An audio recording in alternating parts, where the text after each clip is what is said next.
hòn cầu này.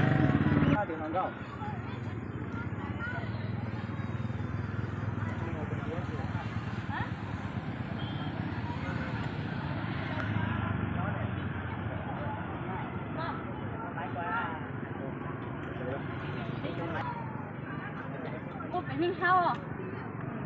Cái chiều con nó cái tô to này, con này nó nhỏ chứ, tô to này. Như đồ là chỗ đất nó nhỏ nữa chứ mà. Tô như đồ nó không á, cho các một phiếu không thế này. Từ lên từ. To.